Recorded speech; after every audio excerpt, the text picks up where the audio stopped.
Lancement ce vendredi 5 novembre 2021 de la Foire internationale des entrepreneurs à Kinshasa par le président de la Chambre haute du Parlement. Question de renforcer la relation bilatérale entre la Belgique et la République démocratique du Congo. Également, ce vendredi 5 novembre a eu lieu le lancement officiel de la campagne de vaccination contre la rougeole par le ministre provincial de la Santé.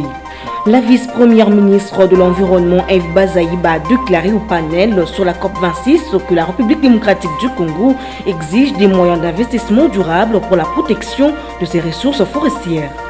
Et puis 943 milliards de francs congolais ont été mobilisés en octobre sur les retombées de la patrouille financière de l'IGF, a fait savoir Jules Alinguete, inspecteur général de finances. Voilà tout pour les titres. Restez branchés pour le développement.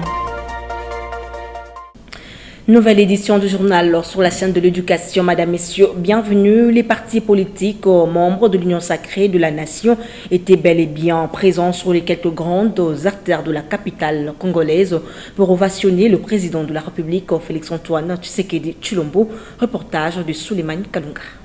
Après son périple à l'étranger qu'il a conduit au sommet du G20 en Italie, ainsi qu'à Glasgow en Écosse, à la 26e conférence des Nations sur les changements climatiques, COP26, le chef de l'État Félix-Antoine Tshisekedi Tshilombo a regagné Kinshasa sous les ovations des militants et sympathisants des partis politiques membres de l'Union sacrée de la nation.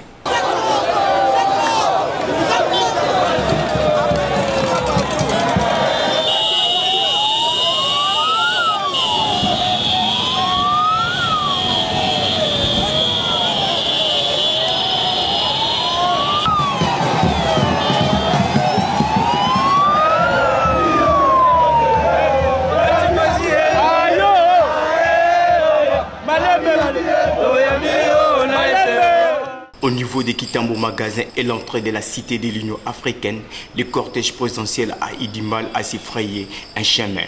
Dans une foule immense, Maître Tombo Moussa, président de la Ligue des CRD, parle d'une consigne récit de leur autorité morale, Christophe Mbosso Kodia. La mobilisation d'aujourd'hui faisait suite à l'appel que nous avons reçu de notre autorité morale. Rappelez-vous du dernier meeting que notre parti, la Convention pour la République et la démocratie, avait tenu au stade de Kitambo. Le président de notre parti, l'autorité morale de notre parti, Cécile Honorable Mbosso Kodia Christophe, nous avait exhorté, nous, jeunes, en tant que mouvement avant-gardiste, de venir et de réserver un accueil très chaleureux au chef de l'État pour deux motifs. Pourquoi? Parce que c'est un père de la nation qui est parti dans une mission, qui est parti dans la chasse, il n'est pas rentré bredouille.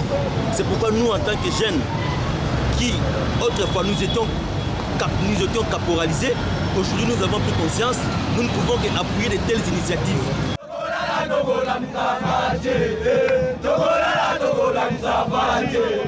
Par ailleurs, le P4 estime qu'il est tout à fait normal de se retrouver sous le lit car il s'agit de l'union sacrée de la nation. Honorable président parti P4, chef de l'État, arrivé à 3 qui chef de l'État. À 100% de l'union sacrée chef de l'État. Pour rappel, lors de sa descente au bas de l'avion, le couple présidentiel a été accueilli à l'aéroport international d'Ndjili par les présidents des chambres du Parlement, du Premier ministre ainsi que des députés et sénateurs.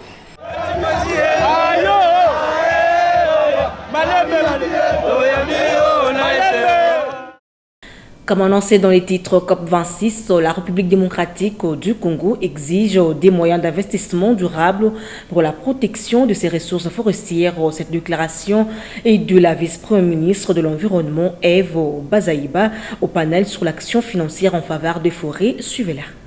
Les fonds, il y a mon pays, le président de la République a signé avec le Premier ministre Boris dans le cadre de l'initiative CAFI qui est prévue pour un engagement de 10 ans, mais jusque-là, il y a eu l'engagement avec 500 millions qui ne répond peut-être pas à ce besoin parce que le besoin de notre CEDEM, c'est 48 milliards.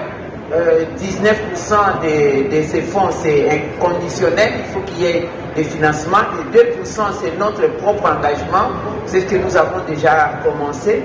Mais nous disons qu'avec les fonds CAFI, avec tous les autres fonds qui viennent, c'est une contribution appréciable et nous en appelons à tous les autres partenaires de mettre la main donc, dans cette contribution-là par rapport au fonds d'atténuation et d'adaptation pour que nous puissions lutter contre les réchauffements climatiques. Et j'insiste que ces financements, c'est un financement dont le retour est garanti dans le secteur d'énergie. Nous cherchons même les partenaires privés pour INGA, pour les centrales hydroélectriques. Nous avons besoin de ceux qui vont investir dans la transformation locale de nos minéraux stratégiques, les cobalt, les lithium. Ça va aider à atteindre l'objectif d'atténuation. Nous avons besoin de la transition écologique. Là, la RDC est une réponse. Nous avons besoin de financer l'agriculture pour donner l'alternative à l'agriculture sur brûlure. C'est aussi une réponse que nous avons au niveau de la République démocratique du Congo. Donc nous demandons qu'il y ait beaucoup de moyens pour le mettre, des moyens d'investissement solides, durables, pour atteindre les objectifs de développement durable. Et non aller dans les fonds de développement, n'est-ce pas, qui n'amènent pas au développement. L'actualité, c'est aussi le président du Sénat, Modeste Obati Lukwebo, a lancé ce vendredi 5 novembre 2021 la foire internationale des entrepreneurs à Kinshasa. Ce forum a pour objectif d'accompagner l'émergence d'une classe moyenne congolaise, de faciliter l'accès aux soins de santé, de renforcer la collaboration belgo-congolaise. Ces objectifs s'inscrivent en droite ligne de la vision du chef de l'État, en rapport avec le social de nos populations. Aussi, ils sont en phase avec deux de ces propositions clés de la réforme du Sénat, à savoir la redynamisation de la diplomatie parlementaire du Sénat et la mise en place du mécénat scientifique et des œuvres sociales. Je crois que la République démocratique du Congo est bien partie. Pourquoi? Parce que Son Excellence, Monsieur le Président de la République, avait mis ce pays entre les mains de Dieu. Donc le pays est béni. Deuxièmement, sa visite en Israël et immédiatement après à Rome. C'est très significatif pour nous les croyants. Et je pense que nous sommes bien partis. Dans un autre registre, un partenariat sur le contrôle des finances publiques proposé à l'inspection générale de finances par une délégation belge de haut niveau. Reportage.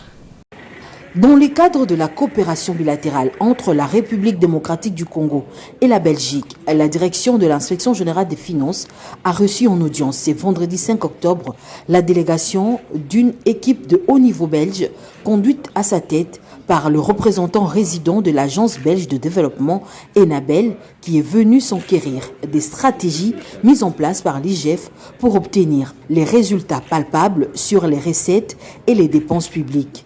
Et la dite délégation a proposé à l'IGF un partenariat sur le contrôle des finances publiques. Dans le cadre d'une mission de la coopération belge, en effet, pour travailler sur la question des finances publiques, et de voir comment à la fois sur la question des recettes et la question en effet de l'efficacité de la chaîne de dépenses, nous pouvons collaborer en effet avec le gouvernement du Congo dans le cadre des différentes mesures qui sont prises.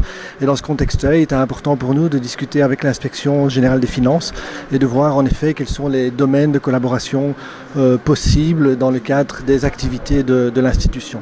Donc c'était un premier échange en effet et nous aurons l'occasion dans les semaines et les mois à venir d'approfondir nos échanges pour identifier des domaines de collaboration possibles. Victor Batoubenga, chef de service adjoint de l'IGF, a circonscrit le cadre de cette rencontre par la volonté de la Belgique d'accompagner l'IGF. Et pour cette première journée, le tout s'est limité à la présentation de programmes de l'IGF. Enfin, ce qui les a amenés, ils voulaient savoir comment est-ce que l'IGF peut collaborer avec Enabel. Mais aujourd'hui, nous nous sommes limités à présenter les actions de l'IGF, comment l'IGF est en train de travailler jusqu'à présent, quelles sont les stratégies qui ont été mises en place. Et nous nous sommes convenus que la prochaine fois, nous allons nous retrouver pour cette fois-là, définir les domaines dans lesquels nous pourrons collaborer avec eux. Cette délégation de l'Enabel en visite à l'IGF et à sa première rencontre Mais il faut dire que cette institution de contrôle et d'audit supérieur est de plus en plus sollicitée grâce au bon rendement du travail dans l'assainissement des finances publiques.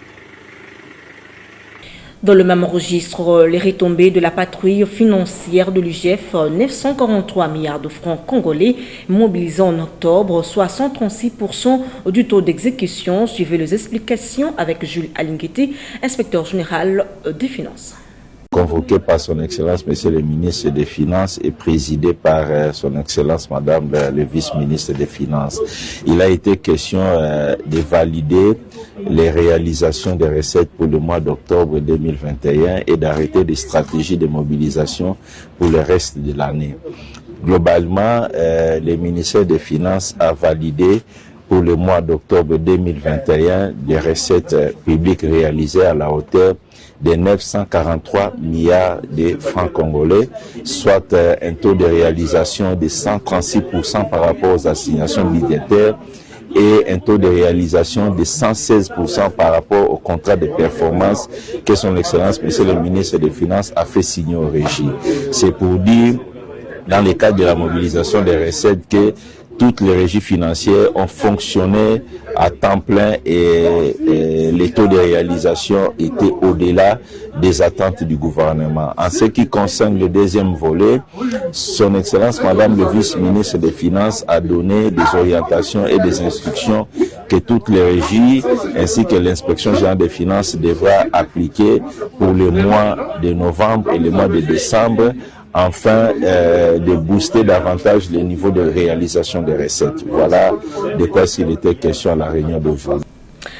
À présent santé, le ministre de la Santé publique, Hygiène et Prévention, le Dr Jean-Jacques Mbungani, a conféré le jeudi 4 novembre dernier à Kinshasa dans son cabinet de travail avec une délégation belge en séjour en République démocratique du Congo qui était conduite par André Flao, ministre d'État belge. Les détails avec Ginelle Pison. Au cours de leurs échanges, les ministres congolais de la Santé, Jean-Jacques Mbungani, a fait l'économie de la situation sanitaire en République démocratique du Congo. En toute lucidité et transparence, le docteur Mbungani a répondu à toutes les préoccupations de la délégation belge. L'occasion a été propice pour le numéro 1 de la santé en République démocratique du Congo d'expliquer les grands axes de la politique gouvernementale de son pays en matière de santé.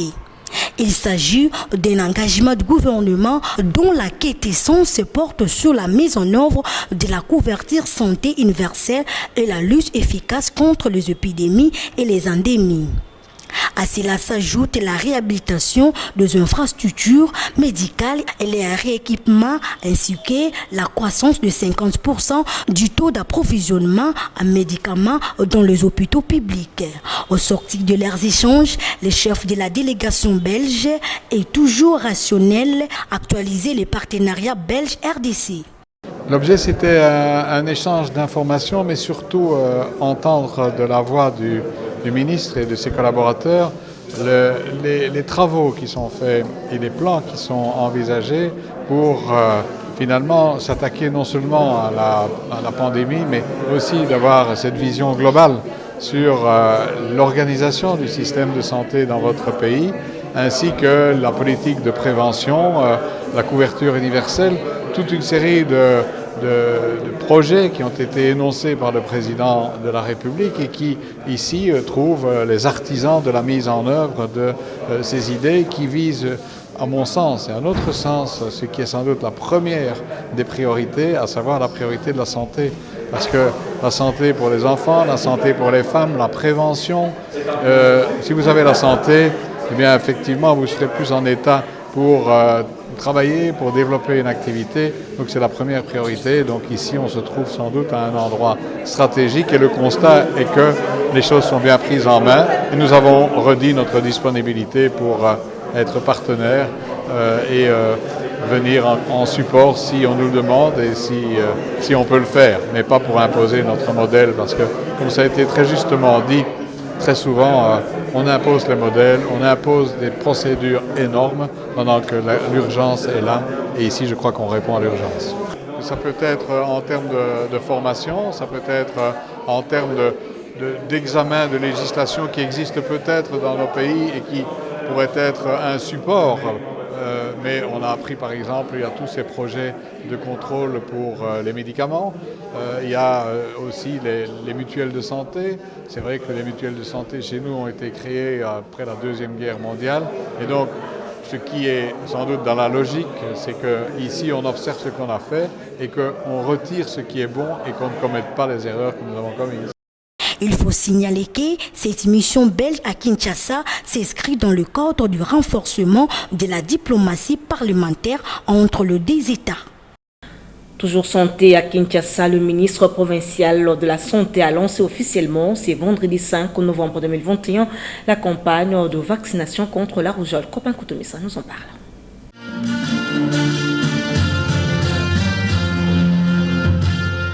L'objectif principal de cette campagne de vaccination contre la rougeole est de protéger les enfants de 6 mois à 5 ans contre cette maladie qui tue ces derniers. Ainsi, près de 200 000 enfants sont attendus dans 200 sites, notamment dans le site des zones de santé de Massina 1, Kikimi, Kingabwa, Ntsele, a fait savoir le docteur Eddie Makengo, médecin coordonnateur provincial du programme élargi de vaccination. C'est une campagne de riposte. Pourquoi riposte? Puisqu'il y a une épidémie de rougeole dans ces zones de santé qui a sévi dans les mêmes zones de santé. Et les enfants de cette tranche d'âge-là, raison pour laquelle le ministère de la Santé, avec l'appui de ses différents partenaires, a organisé cette riposte qui a commencé aujourd'hui, qui va se dérouler pendant 5 jours, jusqu'à mardi, le 10 novembre.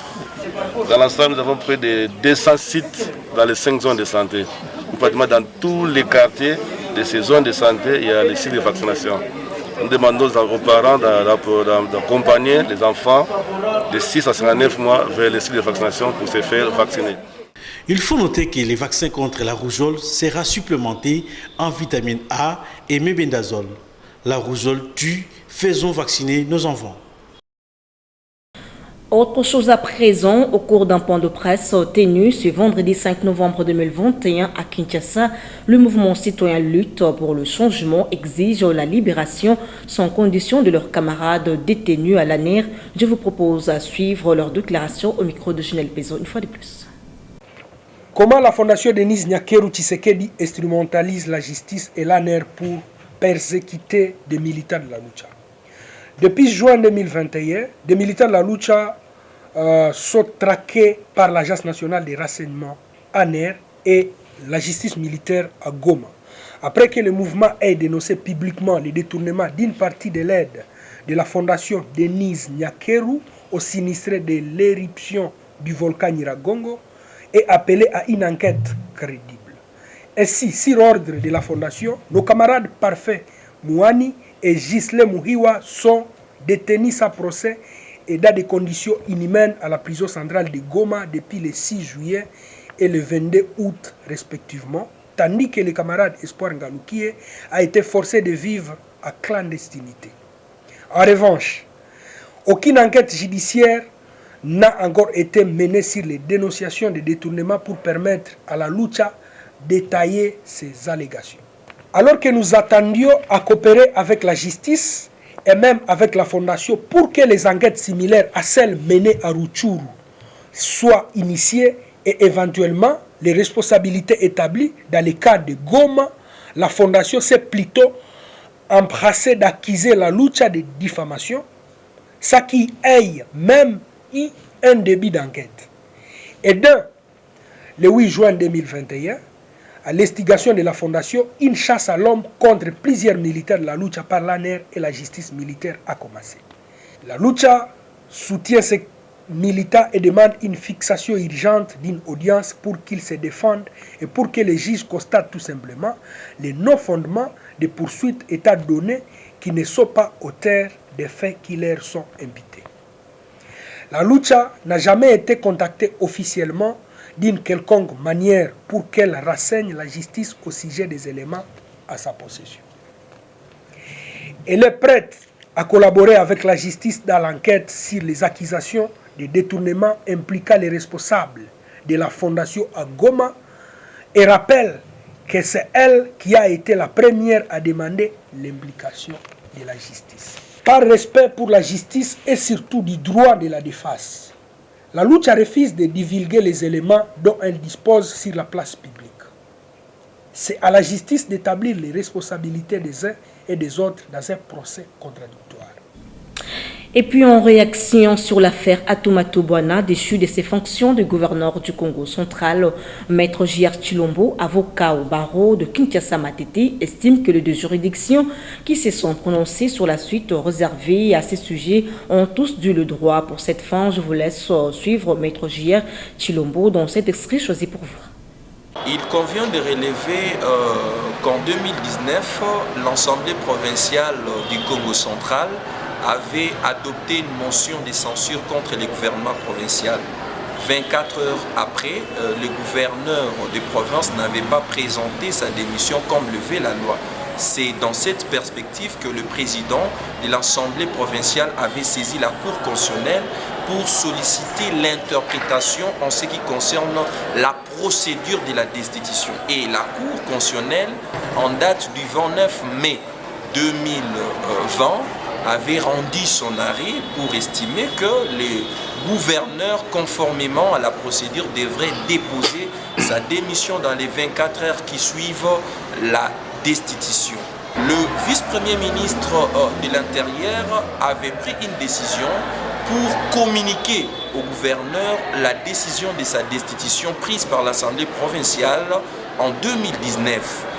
Après avoir pris connaissance de cette décision du VPM, du vice-premier ministre de l'Intérieur, les gouverneurs des provinces du Congo central va saisir les conseils d'État pour solliciter l'annulation de la décision prise par le vice-premier ministre.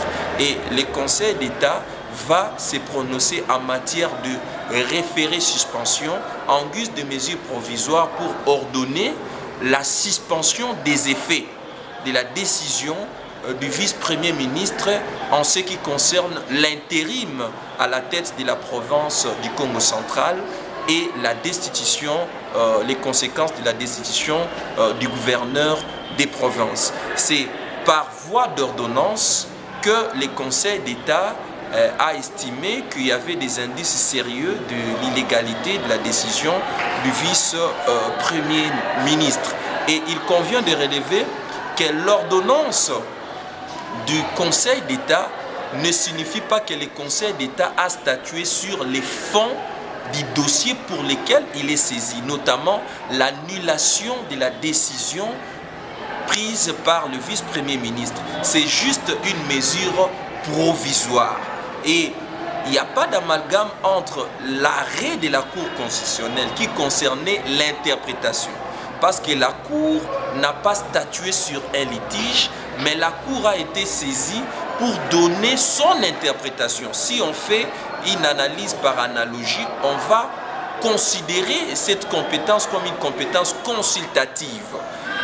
Alors que les conseils d'État statuent en matière de contentieux d'annulation. Nous sommes dans un contentieux administratif qui oppose les gouverneurs de province du Congo central au vice-premier ministre par rapport à l'acte administratif qu'il a pris. Et pour clore ce journal, randonnons en Ituri, une délégation de parlementaires venus de Kinshasa salue les actions menées jusqu'ici par les forces armées en cette période de l'état de siège. Naomi Katako nous en parle. C'est dans le cadre de la maximisation des recettes de l'État que le sénateur en mission parlementaire du Sénat dans la province de l'Ituri ont été reçus par le gouverneur militaire Luboya Kashamadjoni. Ces derniers ont salué les travaux abattus jusque-là par les forces armées en termes d'amélioration de la situation sécuritaire en cette période de l'état de siège et en appel au soutien de tous. Nous avons renouvelé l'état de siège à une grande majorité, une majorité écrasante. C'est vous dire que nous sommes là et nous devons appuyer nos forces armées congolaises. Nous devons appuyer le gouverneur militaire qui abat un travail de titan ici. Et donc nous devons féliciter et demander que ce qui est fait soit conforté davantage par plus d'action. Sans le signe positif du retour de la paix, ces sénateurs ne seraient pas venus en Ituri pour aider les régies financières et consorts à maximiser leurs recettes et d'orienter les investissements pour le développement de la province, reconnaît le chef de la délégation, l'honorable sénateur Hippolyte Mutombo. Parce que nous sommes venus, nous avons atterri, nous avons vécu et nous sommes là. Et donc, vivants, c'est dire que le travail qui est fait, c'est un travail de qualité qui nous a permis d'arriver, de travailler et de continuer à travailler. Il n'y aurait pas eu de paix, on ne serait pas venu. A signalé que les autorités militaires au commandement de lieutenant-général Luboya Kashamadjoni multiplient les opérations de traque à des forces négatives afin d'imposer la paix et de redresser la province autrefois caractérisée par le fraude et découlage de recettes. Vous avez certainement compris que ce journal a touché à sa fin, donc voici le rappel des titres. Lançons ce vendredi 5 novembre 2021 de la Foire internationale des entrepreneurs à Kinshasa par le président de la Chambre haute du Parlement, question de renforcer la relation bilatérale entre la Belgique et la République démocratique du Congo. Également, ce vendredi 5 novembre a eu lieu le lancement officiel de la campagne de vaccination contre la rougeole par le ministre provincial de la Santé. La vice-première ministre de l'Environnement, Eve Bazaïba, a déclaré au panel sur la COP26 que la République démocratique du Congo exige des moyens d'investissement durable pour la protection de ses ressources forestières. Et puis 943 milliards de francs congolais ont été mobilisés en octobre sur les retombées de la patrouille financière de l'IGF, a fait savoir Jules Alingueti, inspecteur général des finances. C'était là le rappel des titres. Fin complètement de cette grande édition du journal. Un grand merci à toute l'équipe technique et rédactionnelle. Restez branchés sur notre chaîne. Au revoir.